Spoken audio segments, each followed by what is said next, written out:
Assalamualaikum warahmatullahi wabarakatuh. Saya Nisa Khairun Nikmah, NIM 12402183165 dari ESC. Video ini dibuat untuk memenuhi tugas ujian akhir semester mata kuliah Manajemen Sumber Daya Manusia. Di sini di video ini saya akan menjelaskan poster yang saya buat, yaitu pengembangan sumber daya manusia.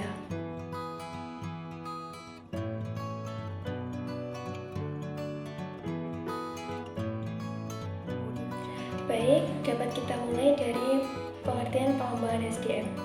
Pengembangan SDM sendiri berarti proses di mana para karyawan memperoleh keterampilan dan juga pengalaman agar berhasil menghadapi pekerjaan di masa sekarang maupun di masa yang akan datang.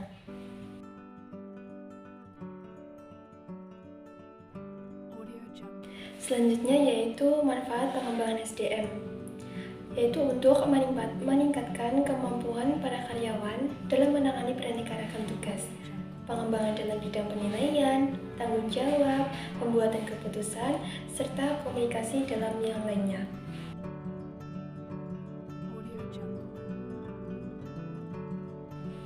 Program pengembangan SDM dapat dilakukan baik secara formal maupun informal. Pengembangan secara formal mengacu pada pengembangan karyawan, diberikan suatu tugas oleh perusahaan untuk mengikuti pendidikan dan juga pelatihan. Biasanya bersifat dari perusahaan ataupun pihak lain. Sedangkan pengembangan secara informal, ini inisiatif dari karyawan sendiri yang ingin mengembangkan kemampuannya. Biasanya dengan membaca modul atau sumber-sumber lain ataupun melatih kemampuannya.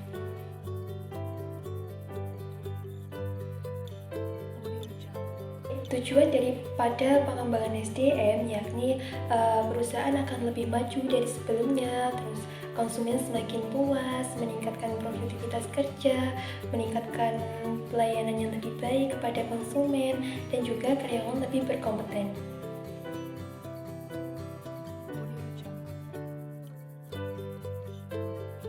Adapun proses pengembangan SDM yakni berangkat dari merumuskan rencana SDM, menyebutkan kapabilitas yang penting, selanjutnya menjalankan rencana, kemudian dilanjut dengan menilai kebutuhan pengembangan, dilanjut juga dengan melaksanakan rencana pengembangan baik dari organisasi maupun individu, kemudian mencantumkan pendekatan pengembangan, dan yang terakhir mengevaluasi keberhasilan daripada pengembangan tersebut.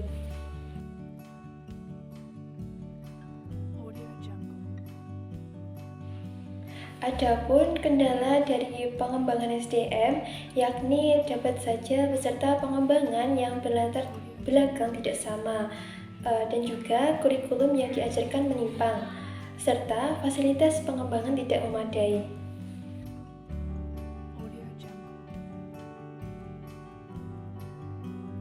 Dapat kita ambil contoh kasus pengembangan SDM dalam PT Unilever.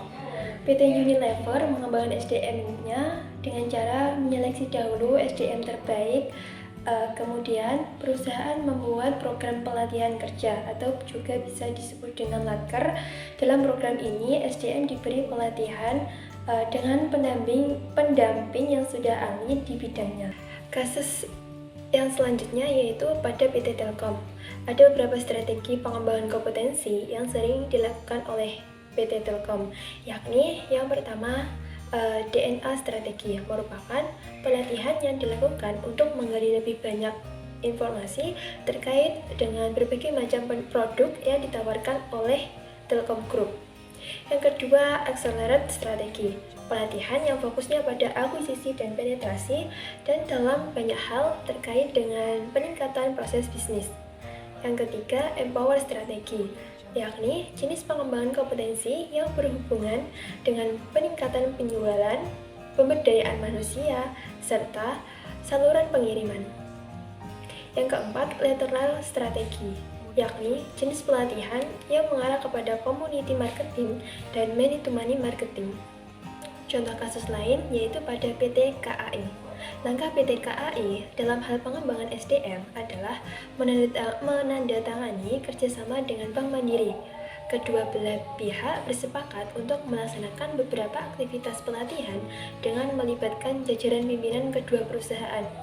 Aktivitas pelatihan yang dilakukan antara lain talent exchange, sharing platform, digital learning, penggunaan modul kompetensi, joint leadership program, maupun sharing session. Selain dengan Bank Mandiri, KAI juga menjalin kerjasama dengan Badan Pengembangan SDM Perhubungan melalui penandatanganan kerjasama pengembangan SDM di bidang perkeretaapian yang bertujuan untuk mempersiapkan talenta dalam persaingan global serta mampu meningkatkan kualitas sehingga dapat meningkatkan daya saing pada industrinya.